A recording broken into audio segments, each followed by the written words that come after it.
Good morning.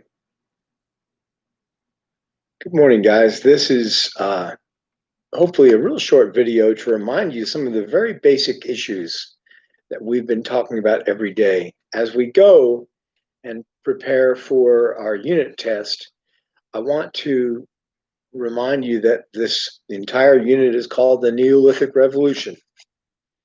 It's a transition from a time when human beings previously were hunter and gatherers. So the women mainly would gather nuts and berries, men would typically hunt, and people lived in small groups. They lived a nomadic existence. Nomads travel from one place to another.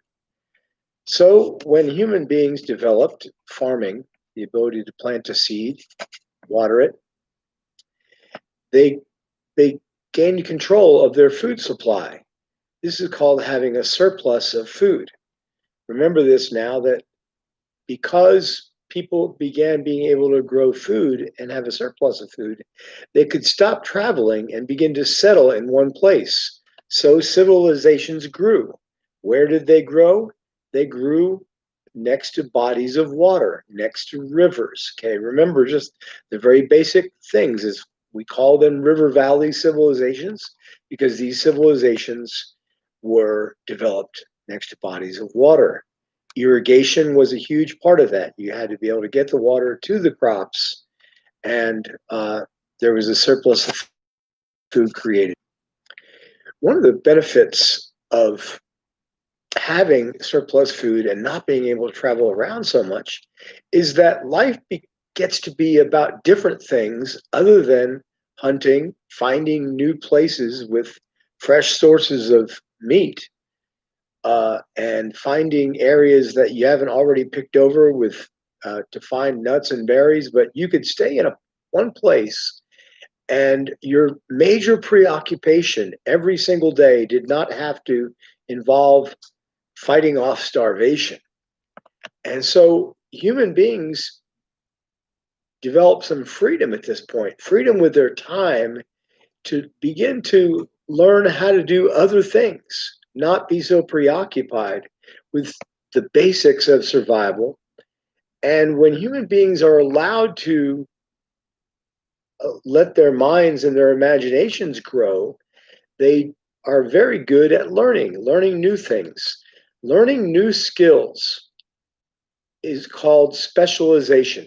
Okay, you'll see that word come up over and over again. It may be something to do with working with metal. It may be fashioning a musical instrument or whatever it is that the human being is learning or specializing in.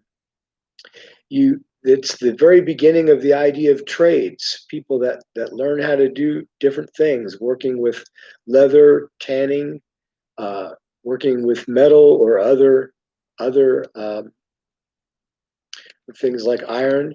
Anyway, specialization is the acquiring of new skills and new knowledge because human beings are able to learn and practice other things rather than just simply chase after survival every day. Remember that term specialization. Now, the video that you've seen today, again, talks about cultural diffusion. And there are different kinds of cultural diffusion. I'm not, for the purposes of our class right now, worried about you knowing all the different kinds there are. Suffice to say, something is being practiced in one society, and that idea is valuable enough that it begins to travel across borders and be shared in other civilizations. No matter what that is, remember this for the purpose um, of responding to these things. It could be an alphabet.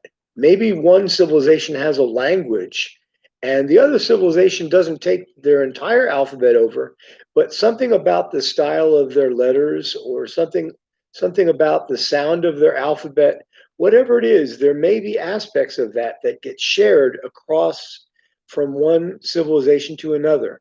That would be an example of cultural diffusion. It may be a style of dress. You saw in the video, it was fast food, right? American fast food is the rage in Kuwait. And along with the great taste of that deep fried fat, you also have health problems, obesity, diabetes developing in the Kuwaiti population.